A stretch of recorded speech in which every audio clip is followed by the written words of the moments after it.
Todos nós, em algum momento da nossa vida, fomos dependentes emocionalmente de alguém. E talvez, até hoje, você seja, não sabe, e se sabe, talvez não saiba como sair dela. Hoje nós vamos falar desse assunto. Todo mundo passou por isso um dia, a dependência emocional. E aí nós vamos ver como é que a gente pode encontrar caminhos para sair dessa dependência, para se tornar um pouco mais independente. Eu já confesso para vocês que eu tive relações nas amizades de dependência, vou contar um pouco sobre isso também. E hoje eu vou dar uma informação bombástica, talvez seja bombástica para uns, talvez não seja, mas foi bombástica para mim quando eu fiquei sabendo sobre isso alguns anos atrás. Eu sou Sandra Maurami, eu ensino como narrar contos de tradição oral para provocar o movimento na alma e acelerar os processos de cura e ter uma vida mais leve, crescer emocionalmente através do método NTN, que é Narrativa Terapêutica Neural. E vamos então para o conteúdo sobre dependência emocional e como a narrativa de contos pode ajudar. Todos nós já passamos por esse momento. Todos nós, em algum momento da nossa vida, fomos dependentes emocionalmente de alguém. E talvez até hoje você seja e não sabe, e se sabe, talvez não saiba como sair dela. E hoje é um bom momento para a gente olhar para isso e descobrir um caminho para ir encontrando a independência emocional. Nós somos programados para nos relacionarmos. Nós precisamos, é uma necessidade. Nós não nascemos para vivermos sozinhos e isolados no mundo. Estamos vendo isso nessa pandemia. Nós temos uma necessidade intrínseca de troca, ela é inerente a nós. Lembram do filme Náufrago? Que depois de um tempo, ele lá sozinho, né, o personagem do Tom Hanks, lá sozinho na ilha, ele cria o personagem que é o Wilson, a bola, e com a bola ele dialoga, ele conta histórias, ele imagina as respostas do Wilson, ele passa a proteger o Wilson, porque é uma figura ali no qual ele se relaciona, né? Ele cria uma relação com a bola, porque nós precisamos disso, e é muito interessante que sempre que eu me recordo desse filme, eu lembro que ele mesmo dá a resposta do Wilson. Então, a gente faz isso com a gente às vezes. A gente está conversando com a gente e a gente se dá a resposta como se fôssemos terceira pessoa. Não sei se vocês fazem isso, mas eu faço isso.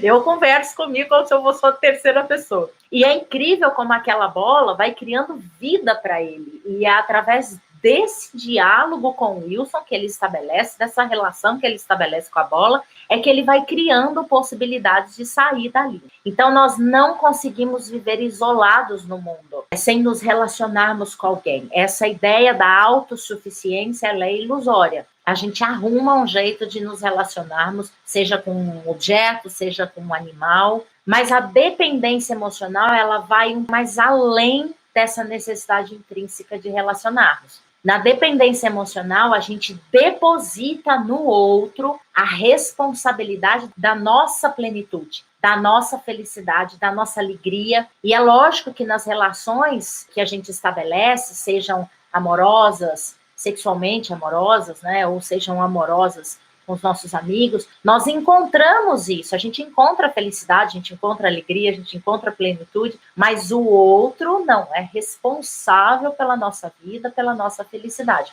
Na dependência emocional, nós criamos uma expectativa que vai além, que ultrapassa esses limites nas relações. Nossa vida passa a não ter sentido sem o outro perto. Sabe aquela frase assim, ó, sem você eu não vivo? Vocês já ouviram isso? Ou já falaram isso? Já tiveram a sensação de que sem você eu não vou viver? A vida passa a não ter sentido sem o outro. Sem o outro não vivemos. Isso é dependência emocional. Não vive sem o outro e o outro também não pode viver, porque não deixamos o outro viver. Ele tem que estar sempre suprindo as nossas necessidades infantis e atingindo as nossas expectativas. E o que é pior, do jeito que a gente acha que tem que ser. Olha, doentio isso, né? Mas nós já passamos por isso. Basta a gente resgatar um pouquinho na memória. Em algum momento da nossa vida, a gente sentiu essa dependência emocional.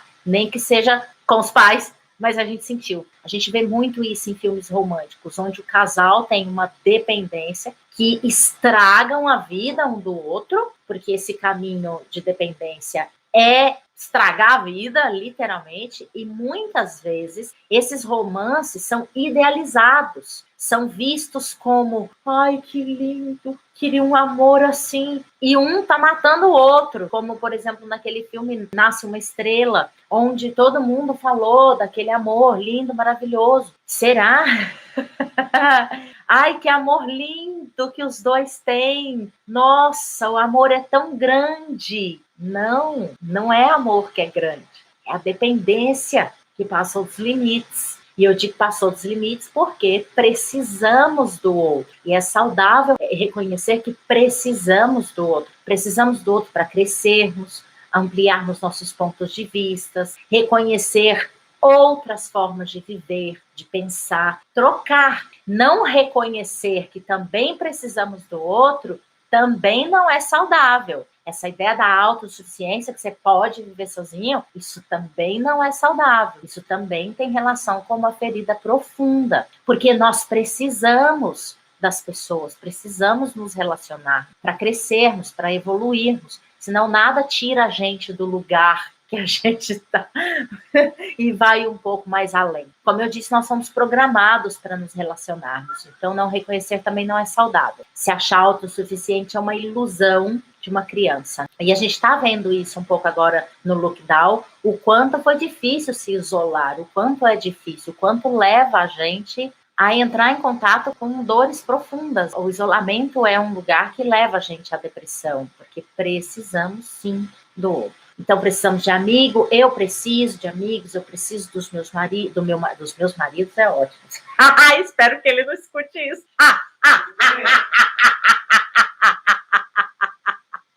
Escutou aí, vida?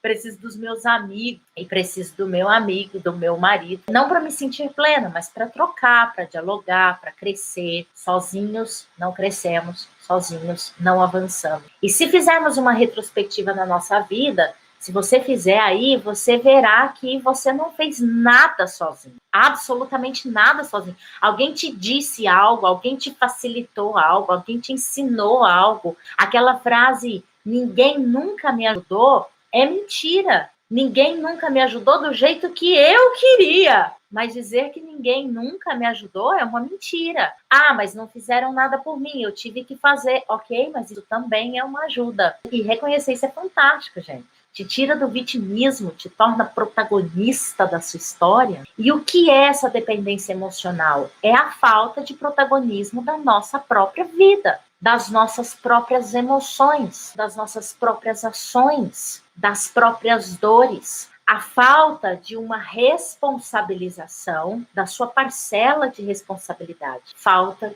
de amor próprio. E aí o outro se torna responsável pela sua alegria, pela sua felicidade na vida. E aí vem a frase, sem ele eu não vivo. E é uma necessidade que o outro preencha o vazio que a gente sente. Porque a gente não consegue preencher esse vazio. Não conseguimos nos olhar para a nossa necessidade e suprir essas necessidades. Necessidade de se amar, de se sentir amada, necessidade de reconhecimento. Nós não conseguimos fazer isso porque depositamos no outro a responsabilidade de suprir essa necessidade. Porque é uma dor da criança ferida. É a criança que não teve afeto, que não foi acolhida, que não pôde se expressar. E aí buscamos no outro essa plenitude, no lugar de encontrar em si mesmo. Há uma diferença em nos relacionarmos de forma saudável, onde somos úteis e o outro é útil a nós no sentido de troca de crescimento. Então, como que a gente pode reconhecer a dependência emocional? A dependência emocional está muito conectada quando nós temos uma dificuldade enorme em dizer não e discordar por medo da rejeição. E aí, o que a gente faz? Nós vamos passando por cima de nós mesmos, nos machucando, nos ferindo, para que possamos ser aceitos, para que possamos nos sentir pertencente, para não nos sentirmos sozinhos no mundo. Então, nunca dizemos não. Nós não conseguimos dizer não, mesmo que lá dentro você sabe que você precisa dizer não. E esse não conseguir dizer não não está relacionado com o outro.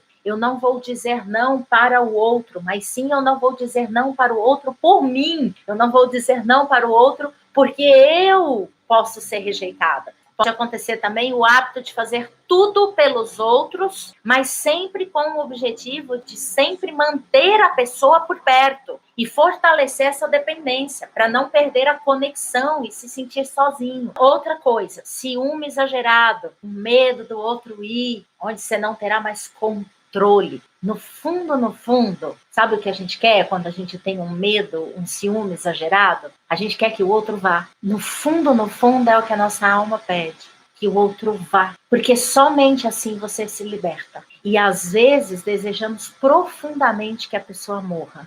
Assim a gente se liberta, a gente alivia, porque enquanto ela estiver viva, a gente precisa dela. Então é melhor que ela morra. Outra coisa, exigência de atenção. Somente eu posso existir. Somente eu posso ser o centro das atenções. Somente para mim você pode ter olhos e admiração. E aí vem as exigências, as cobranças, vem o ciúme exagerado. Quando você tem uma falta de interesse por outras amizades ou relacionamento, eu não preciso mais de ninguém, sabe por quê? Porque eu tenho você e eu só quero você. Você me basta. E o dependente nem gosta que outras pessoas se aproximam. Somente eu posso te ajudar. Somente eu posso te fazer feliz. E eu tenho que ser suficiente para você. Somente você tem o dever de me fazer feliz. Uma incapacidade de planos pessoais que não envolvam a pessoa.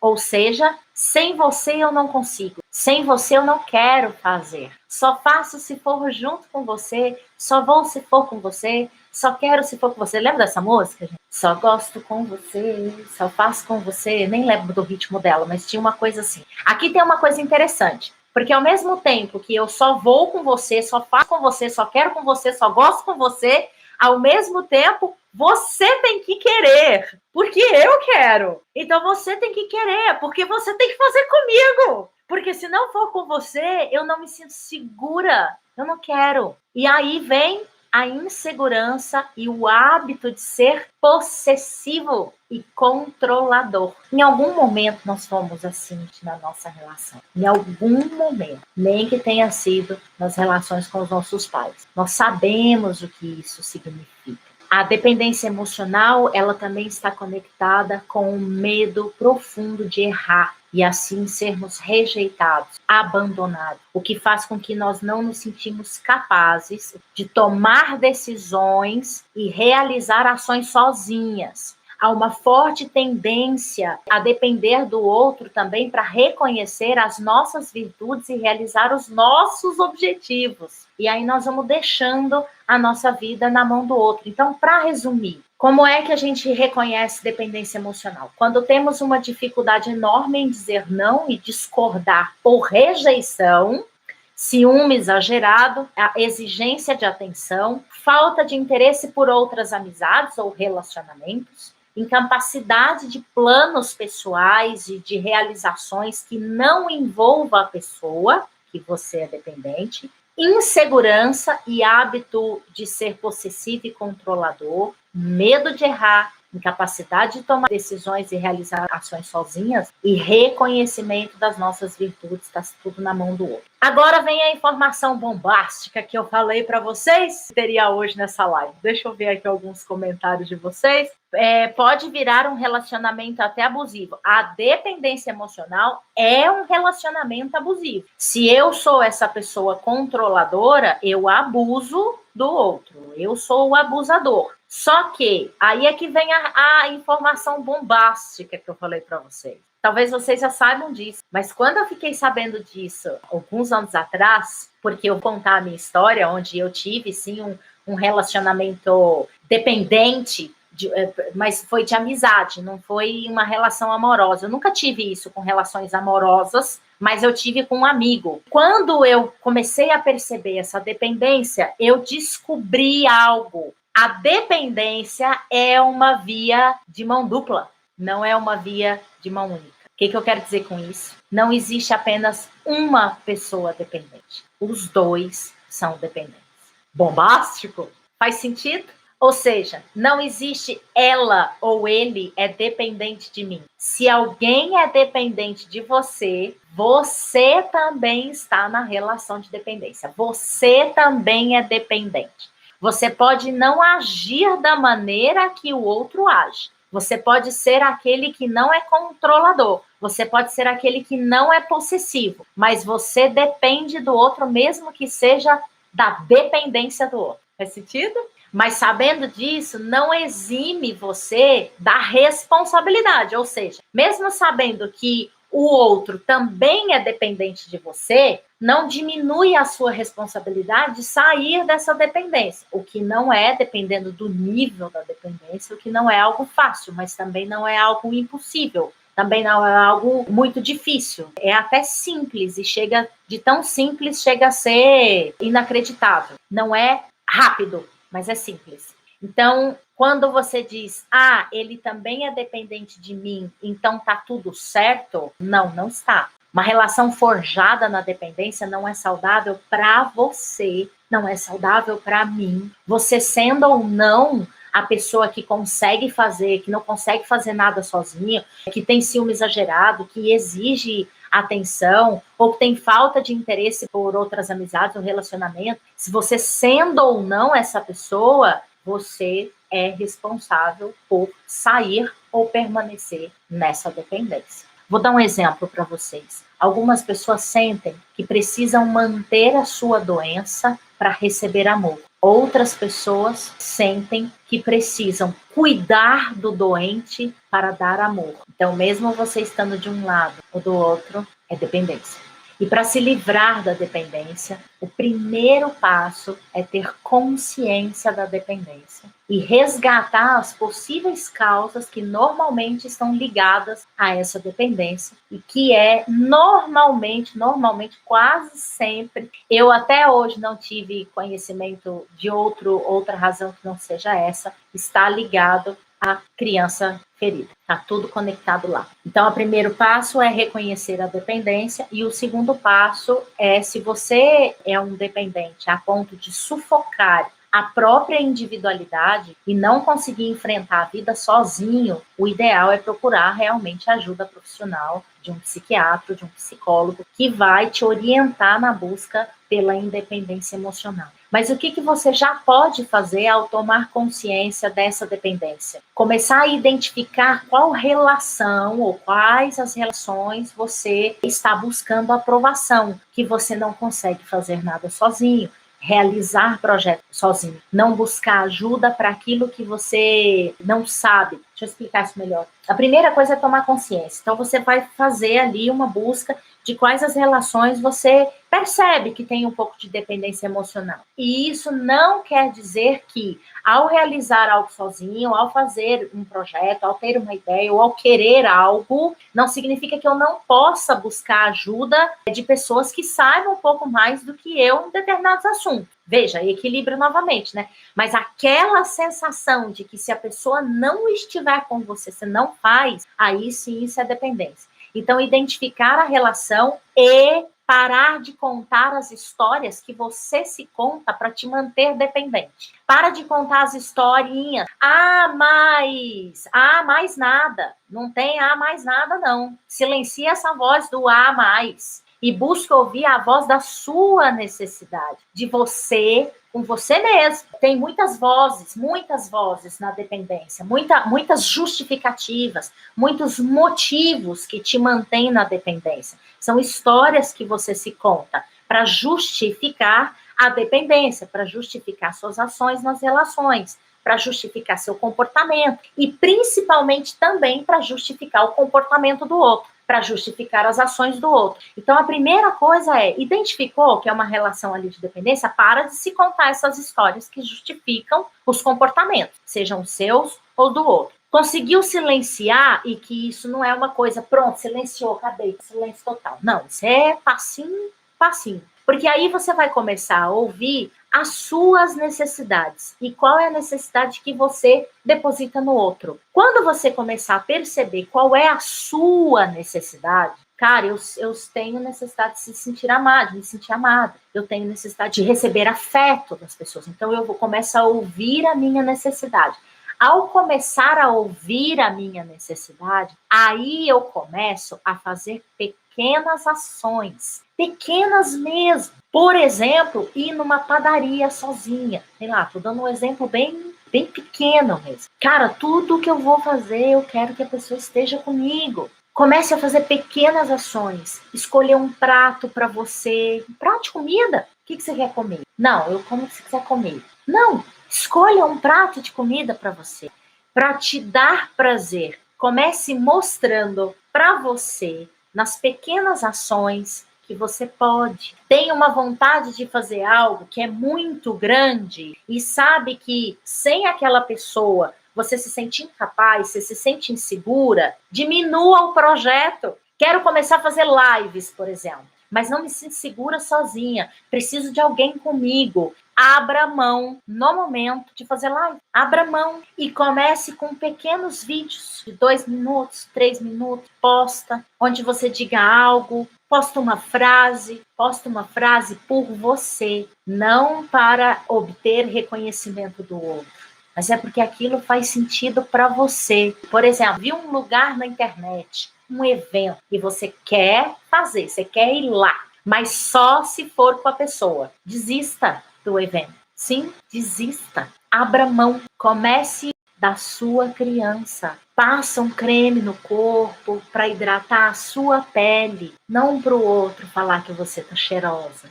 mas é para você hidratar a sua pele, para o seu corpo começar a entender que você pode, que você dá conta. Isso tudo isso que eu estou falando para vocês, gente, vai criando redes neurais e vai produzindo hormônios de sensação de prazer, vai te deixando mais segura, vai te deixando um pouco mais feliz. Ai, mas aí eu vou desistir de ir no evento? Eu quero ir no evento e fulano vai comigo. Aí eu te pergunto, pra que você quer ir? Ah, porque eu quero. Não, eu não perguntei por quê. Eu perguntei pra quê. Pra que você quer ir?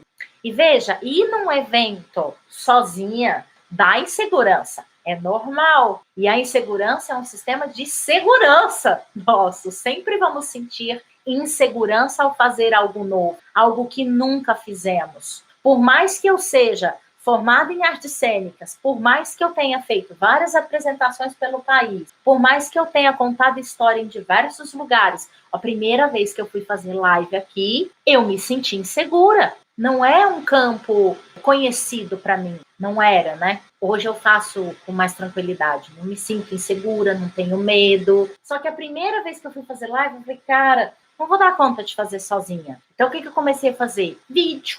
Eu e o Charles, a gente tinha um projeto junto. Aí, a gente teve que começar a fazer junto.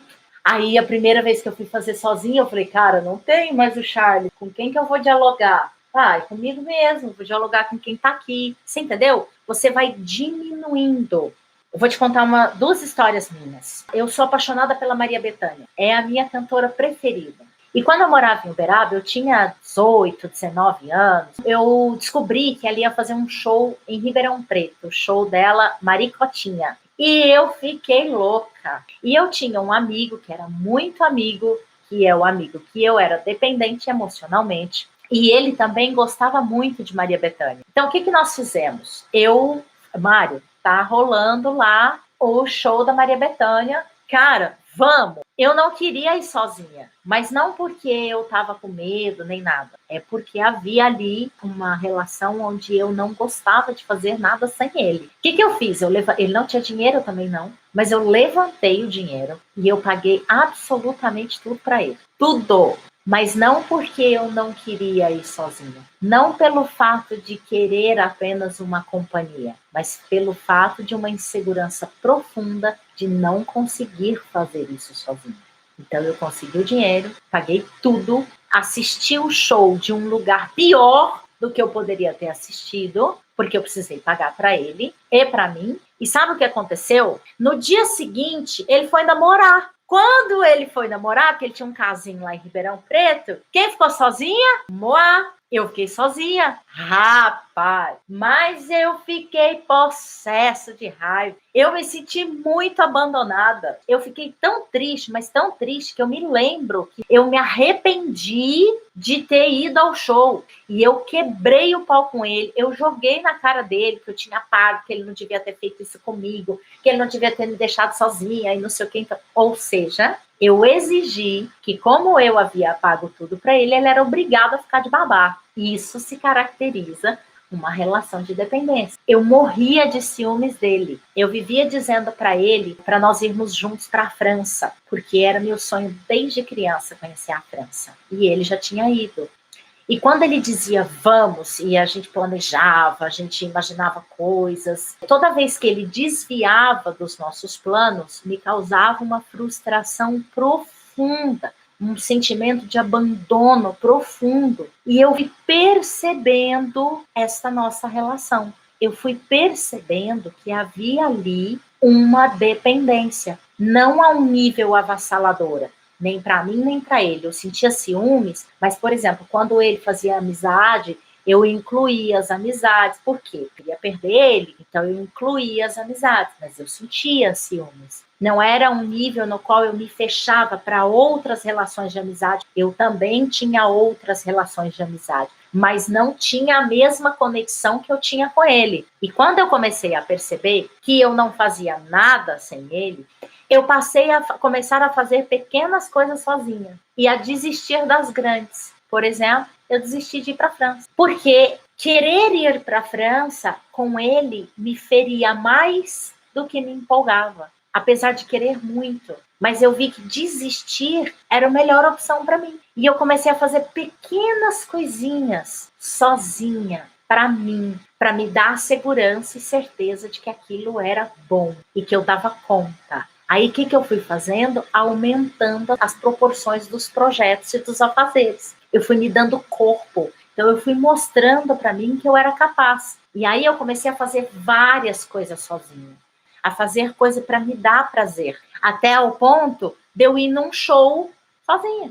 Porque eu não preciso mais que tenham gente comigo para que eu possa fazer as coisas que eu quero. E em 2018, eu fui para a França sozinha. Fiquei lá 45 dias sozinha, viajando pela Europa, pela França, fui para a Itália, passei madrugadas caminhando, sozinha. Senti medo? Claro, óbvio. Mas eu senti pouco. Senti medo por quê? Porque eu não sabia o que ia acontecer. E a gente sente um pouco de medo, sente um pouco de insegurança por aquilo que a gente não conhece, por aquilo que a gente não sabe o resultado, não sabe o que vai acontecer. E aí o medo aumenta, a insegurança aumenta quando criamos uma expectativa muito alta para ser atingida, e aí a gente não dá conta. Por quê? Porque nós não temos corpo ainda para aquilo. Nós não trilhamos ainda o caminho. Chegando lá na França, eu sabia o que ia acontecer? Não, eu não sabia o que ia acontecer. Mas eu estava empolgadíssima. A minha empolgação, o meu tesão, a minha vontade, a minha alegria era muito maior do que o meu medo. Agora, existe uma questão também, é você saber o seu tamanho. Fazer as coisas do nosso tamanho não nos coloca na mão do outro. Por exemplo, numa viagem dessa, eu me senti insegura e aí aparece alguém e me diz que vai me ajudar, que não, eu não vou ficar mais sozinha, pode ficar tranquilo, eu vou te ajudar em tudo. E aí você, como não sabe o seu tamanho, decidiu fazer um projeto maior do que as pernas, né? Como a gente diz lá em Minas, abraçar a lua pensando que é queijo. Aí o que a gente faz? A gente entrega nas mãos de alguém ou de qualquer um que te ofereça colo, porque é tudo que essa criança está pedindo: afeto, carinho e colo. Quando você não teve afeto, carinho e colo na infância, você vai buscar isso nas suas relações. Você vai suprir esse buraco, esse vazio nas suas relações. Então, escutar a sua necessidade é o primeiro passo para você mesmo começar a suprir as suas necessidades. Ah, eu não dou conta. Diminua as expectativas, diminua o projeto, ou abandone o projeto por enquanto. Comece com pequenas ações, comece pequeno, vá devagar. Comece olhando para aquilo que você pode, não para aquilo que você não pode. Olhe para aquilo que você pode primeiro e comece a fazer aquilo que você pode. E esquece aquilo que você não pode. E sempre que quiser fazer algo sem que o outro esteja, vibre, comemore, produza dopamina. Mostre para o seu corpo que, ok, que gostoso fazer isso para mim. Que gostoso passar creme na minha pele para que a minha pele fique hidratada. Não para que o outro sinta o cheiro. Comece a fazer algo para você. Comece a dar colo. É isso que eu falo, gente. De dar colo, de escutar as necessidades da sua criança. Eu gosto muito de pensar numa coisa assim, ó. Meus irmãos todos ganharam bicicleta, menos eu.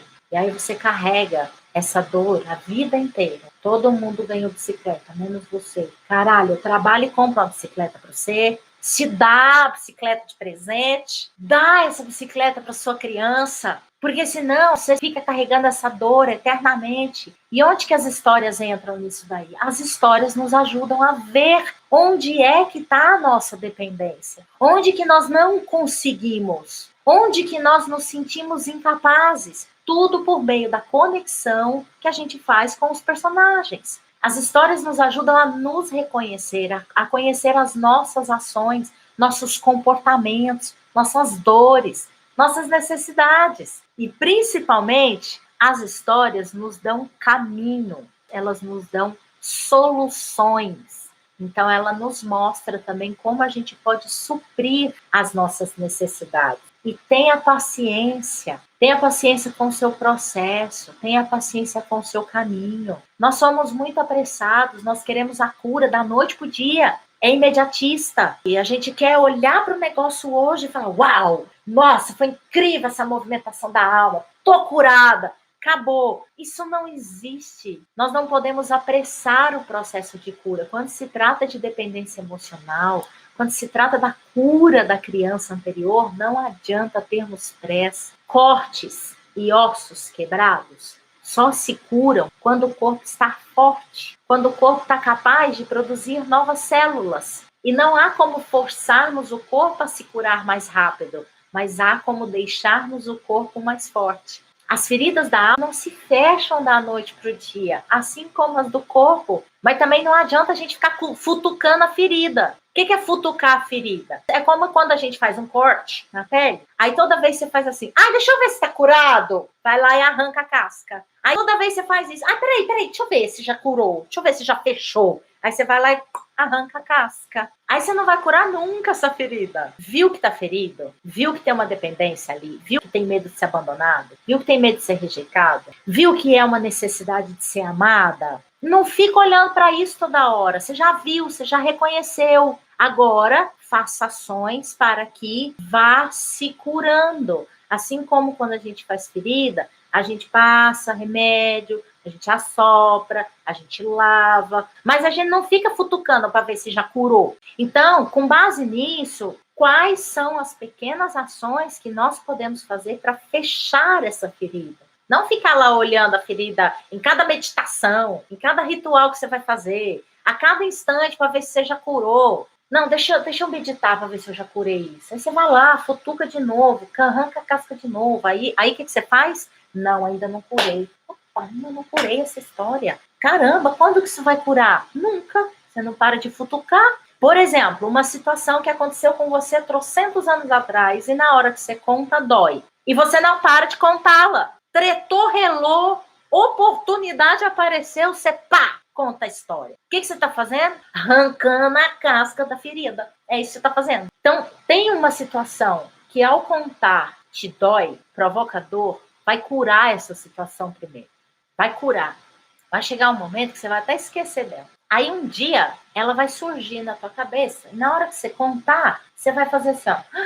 Nossa, não dói mais. O processo de cura não é no consciente. Isso é balela. Às vezes sim, às vezes é consciente. Às vezes você precisa trazer à tona o que está oculto para ir curar. Olha que louco, trazer à tona o que está oculto não é a cura, é a conscientização da ferida. Aí eu entro no processo de cura. E este processo de cura não necessariamente se dá no consciente, mas eu já trouxe à consciência a ferida que precisa ser curada. Como é que eu curo ela? Com pequenas ações, sem pressa. Quando o tempo todo precisamos falar, se apressando, inquietas, ou ativamente engajadas em algo, quando a gente engaja em algo, nossa, aquilo se torna, você fica ativamente engajada, isso reflete sua agitação com a vida. Essa constante agitação mostra que ainda não chegamos no local de cura. A cura física, mental e emocional e espiritual não ocorre sem quietude, sem silêncio e paciência, e pequenas ações, saídas, estratégias para você ir elevando a sua autoestima. E está tudo conectado com a nossa criança. Que a nossa criança significou experiências como falta de amor, afeto e valorização. Eu não fui valorizada pela minha mãe ou pelo meu pai. Não é culpa da sua mãe e do seu pai. Você significou essa experiência como falta de valorização. Tem uma frase que meu professor, ele fala que ele vai ganhar o prêmio Nobel com essa frase. Ele diz o seguinte: o passado é inevitável. Isso é incrível, né? O passado é inevitável. Foi como foi, não dá para mudar. E nada do que você faça para ficar olhando lá atrás vai mudar o que foi. Ele é o que foi e pronto, acabou. E a partir daqui para frente, você começa a tomar pequenas ações que quando você lembrar daquilo, não vai doer mais. Vai curando, literalmente. Não é ficar olhando para lá toda hora, arrancando a casca da ferida, que vai curar. Foi como foi, não dá para mudar. A partir de agora, é você suprir a sua falta de afeto, se dando afeto aos pouquinhos, do seu tamanho. O que você pode fazer para se dar atenção? Então, se dê atenção em pequenos detalhes. Não queira se curar da noite para o dia, em se transformar uma pessoa totalmente independente da noite para o dia. Baixa as expectativas e vai se dando aquilo que lhe falta. E eu vou finalizar com uma história. Um menino, um garotinho, estava com muita raiva, mas ele estava possesso de raiva. Seu avô tinha impedido que ele corresse pelo bosque sozinho. Nossa, então ele estava, sua visão estava nublada pela dor. Ele não conseguia ver nada na sua frente. E o avô foi falar com ele para ouvir a sua história de raiva. E o menino segurava uma pedra. E ele apertava, ele esmagava essa pedra. E seu avô, ao ver que ele segurava uma pedra, pediu que ele esticasse a mão, segurando a pedra assim. E o avô, muito sábio, pegou uma outra pedra e colocou por cima. Pegou uma outra pedra e colocou por cima. Outra pedra, outra pedra, outra pedra, até que finalmente a criança não aguentou, soltou as pedras. E o avô, muito sábio, disse que o peso das pedras seria igualmente ao fardo que ele teria que carregar por todos esses dias, se não tivesse disposto a encontrar uma maneira de entregá-lo, de soltá-lo. E o menino, pouco corajoso, finalmente se deixou se entregar. As lágrimas desceram e limparam a sua dor. Outro dia eu fiz um post no Instagram, o quanto chorar pode ser maravilhoso, quanto chorar pode ser o caminho, e o quanto muitas vezes a gente não quer chorar. Quantas muitas vezes a gente olha e fala, não aguento mais, eu não quero nunca mais chorar por isso. Mas, cara, é o choro que te cura muitas vezes. Então, solta as pedras, abandone, diminua as expectativas. Quando a gente é pequeno, os nossos pais ou os nossos cuidadores fizeram tudo que era possível para cuidar de nós. Absolutamente tudo que eles podiam. Se você for uma criança, ó, limpinha, cheirosinha, com as pereba cuidadinha, você foi uma criança bem cuidada. Você cagava nas fraldas, você não ia no banheiro se limpar. Você falava, peraí que eu tô sujo agora. Então, eles fizeram tudo que estava ao alcance deles, que eles tinham condições de fazer, capacidade de fazer para cuidar da gente. E quando a gente chegou numa certa idade, eles nos passaram essa responsabilidade. Eles passaram para nós a responsabilidade de nós cuidarmos de nós mesmos. Porque enquanto criança, realmente não temos como cuidar de nós. Mas depois de uma certa idade, essa responsabilidade é nossa, de cuidar das nossas perebinhas, de cuidar das nossas necessidades, ir lá comer quando está com fome, ir lá comprar quando precisa. Só que eu não sei por que carga d'água, eu não sei por quê, também pouco importa. A gente pega essa responsabilidade de cuidar de nós e entrega na mão do outro. E é muito doido, porque a responsabilidade da escrita, da nossa história, nesse livro chamado Vida, é única e exclusivamente nossa. Então, se o outro está responsável por escrever a minha história de vida nesse livro chamado Vida, tem alguma coisa errada. Então, nesse momento, eu vou lá, pego a caneta, falo, agora eu sou o responsável pela escrita da minha história de vida nesse livro chamado Vida. E eu vou fazer o melhor que eu der conta. Eu vou fazer o melhor que eu puder. Vai ser perfeito? Não, não vai. Mas eu vou fazer o meu melhor.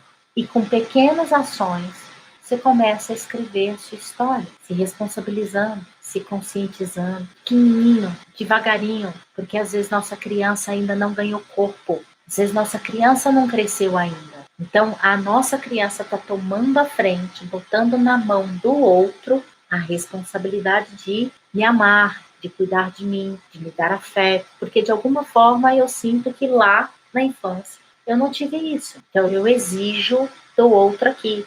Então, eu tomo para mim a responsabilidade de cuidar, e pequenininho. É como quando a gente era criança e pedia para a gente desenhar alguma coisa e a gente fazia um rabisco. E a gente achava que tinha desenhado. Desenha um cachorro. A gente rabiscava a folha inteira e uau! É um cachorro. Para nós, aquilo é um cachorro. Entendeu? Aí, o que vai acontecendo? Vai aprimorando. Conforme ela vai sendo alimentada nesse lugar, ela vai aprimorando o desenho, vai aprimorando as habilidades, as qualidades, e esse aprimoramento vai fazendo ela ganhar corpo, segurança, vai fazendo ela conseguir fazer as coisas sozinha. E é isso, não é porque a gente tem 40 anos que significa que a gente tem que fazer coisas de 40 anos, sendo que nesses 40 anos, quem tomou a frente na sua vida foi a sua criança ferida, foi a sua criança que necessita de afeto. Então, tem que dar afeto para ela agora. E aí é uma pessoa de 40 anos dando afeto para uma criança de 3, 4,